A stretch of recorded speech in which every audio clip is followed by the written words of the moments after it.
The tech job market is finally starting to bounce back, but if you're expecting it to look like 2021, you're in for a rude awakening. Why are companies posting 7 million tech jobs while simultaneously making hiring harder than ever? Here's what's really happening. Tech hiring is up 40% year over year, but the average interview score required to get an offer has jumped 12%. We're not going back to the days of multiple offers and bidding wars. This is a completely different game with new rules. The developer who understands these changes will thrive. The ones who don't, they'll keep wondering why their resume isn't getting responses. Today, I'm going to break down exactly what this new market looks like and how you can position yourself to win in this market. Let's go after this today.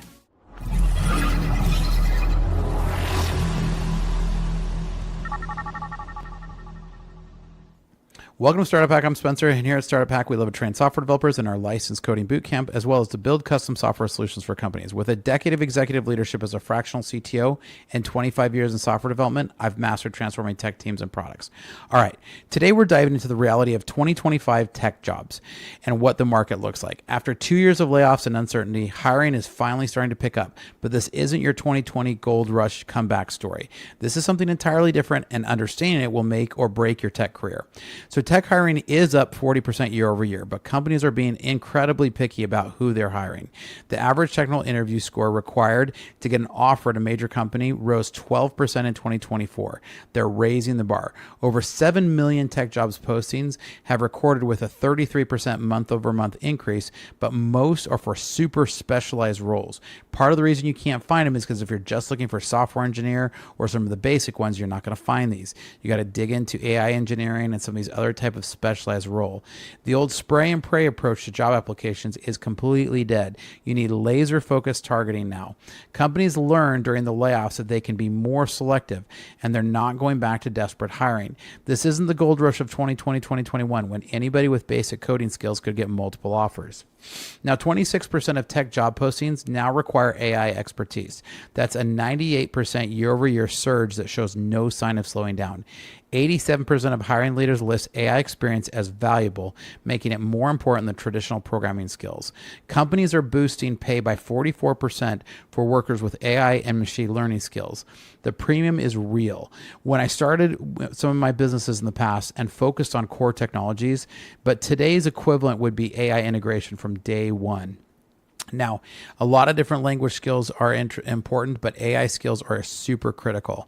It's specifically because AI and data science applications are really looked at and sought after in every corporation. The developers who combine traditional programming with AI capabilities are becoming unstoppable in this market. Now, 95% of tech leaders face challenges finding these skilled workers, creating a massive opportunity for the right candidates. Organizations are deprioritizing experience requirements because they can't find people with the right skills. The half-life of technology skills is now just 2.5 years. Continuous learning isn't optional anymore. 85 million tech-related jobs could go unfilled by 2030 if we don't address the skill shortage. Companies are investing more in upskilling existing employees rather than hiring new talent. The gap between junior developer and senior developer has never been wider in terms of both skill and compensation. Now, only 18% of new tech jobs will be fully remote, while nearly half of the workers say that they'd quit if forced back into the office. So there's a gap here, right? 43% of companies now mandate structured office schedules, more than double the 20% from early 2023. Amazon and Dell require 5 days in the office for 2025, signaling the end of remote work experiment. Smaller companies under 500 employees offer 70% more workplace flexibility compared to just 14% of large enterprises. So know that when you're looking too. If you're going to demand to work from home, you're definitely going to need to look for your smaller companies. The companies that survive will be those that find the sweet spot between productivity and employee satisfaction. Because without a doubt, companies feel like productivity has to be in the office, whereas employees prefer to be working from home. The hybrid model is creating new challenges for team collaboration that didn't exist in fully remote or fully in office.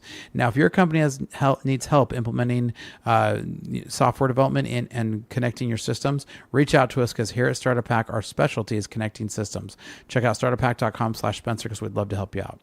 Now, nearly 1 in 3 tech professionals is actively job hunting right now, and 60% plan to change employers within the next year. The wave of layoffs in 2024 destroyed employee morale, leaving workers overworked, burned out, and ready to jump ship.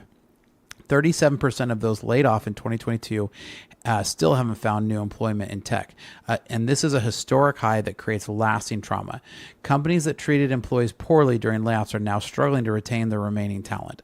The psychological impact of watching colleagues get fired is driving voluntary turnover rates through the roof.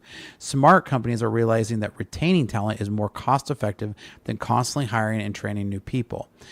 But right now, it's kind of a buyer's market for companies right now. They know that they can go out and shop and find somebody with better skills at a lower price. So for the first time in 11 years, non-tech industries are hiring more tech talent than traditional tech companies. So let me restate that. For the first time in 11 years, non-tech industries are hiring more tech talent than traditional tech companies. So a services company, some other company like Walmart or whatever is actually doing more tech hiring. And this is what I've been predicting for the last few months, is we're going to see more tech hiring as people want to integrate AI because they need developers to do that. Professional and business services have added 50,000 tech jobs, while traditional tech companies only added 29,000. Every industry is becoming a tech company, from healthcare to retail to manufacturing. The financial sector, transportation, and warehousing are aggressively competing for tech talent with better work-life balance. Traditional tech companies are losing their competitive advantage in attracting talent. The diversification actually creates more stable career path because you're not tied to the boom-bust cycle of tech. Now, companies have dramatically scaled back university hiring programs, creating a missing generation of engineers. Entry-level positions are the hardest hit right now because the perception is that AI can handle a lot of the basic programming tasks, but they still won't replace even a junior-level programmer. New graduates from top schools like a lot of new top schools are maintaining spreadsheets with hundreds of rejected applications. The barrier to entry for junior roles has skyrocketed while senior positions remain plentiful. Companies would rather hire one senior developer with AI tools than 3 junior developers. This creates a dangerous gap that will impact the industry for years when these junior developers should have been gaining experience. Now, the market rewards deep expertise in specific areas rather than broad generalist knowledge. Data scientists, machine learning engineers, and AI architects are commanding premium salaries and multiple offers. Cybersecurity professionals are in such high demand that companies are willing to train people from other fields. Cloud computing specialists, especially those with AWS experience, saw the largest growth in demand. The days of being a full-stack developer alone are ending. You need to pick a specialty and go deep into it. Specialized skills in areas with green technology and fintech are creating entirely new career paths. That's why here at Startup Hack, we have a great program. So if you're in Idaho or Utah right now, reach out to us at startuphack.com/jobs, because we have an opportunity to train you on the job, and we will pay you a training wage while you are training. And this is a year-long internship program. We believe investing in the future of software developers, and we're going to train you and put you on real software development jobs so you can get that experience. Now, lavish perks and signing bonuses are disappearing as companies focus on sustainable compensation. And I'm actually a fan of this. I think that during the 2021 through 2023 era, developers became too spoiled, and it was crazy. I know I was trying to hire during that time, and I could not find we had 8 open positions on a team of 50 developers at one point because we could not find enough good software developers. But flexibility and meaningful work are becoming more valuable than free meals and ping pong tables. Stock options are less attractive when tech companies are focused on profitability rather than growth at any cost. Companies are adding benefits like fertility support and commuting assistance instead of expensive campus perks. The most successful developers are negotiating for learning opportunities and career advancement rather than just salary. Total compensation packages are becoming more transparent, which is actually benefiting skilled developers. Now, tech underemployment rates vary dramatically by region, while some areas still struggle while others are booming. Certain states and metropolitan areas are emerging as new tech hubs outside of Silicon Valley. The shift to hybrid work is allowing talent to spread out geographically while still accessing top opportunities. Cost of living arbitrage is becoming a major factor in career decisions as remote work options expand. International talent is increasingly competitive as visa restrictions and remote work policies evolve. The concentration of tech talent is expensive in expensive coastal cities is finally breaking down. Now, technical interviews now focus more on AI integration and problem solving than algorithmic puzzles. Soft skills like communication and adaptability are becoming as important as technical abilities. Companies are using AI tools to screen candidates, creating new challenges for job seekers. Portfolio projects are demonstrate real-world problem solving are more valuable than academic credentials. The interview process has become longer and more rigorous, with multiple rounds becoming standard. It's actually easier. It actually takes less time right now to buy a house in some cases than to get hired from a job. Cultural fit and ability to work in hybrid environments are major evaluation criteria.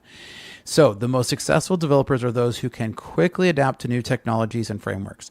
Continuous learning isn't just recommended, it's essential for career survival in this new market.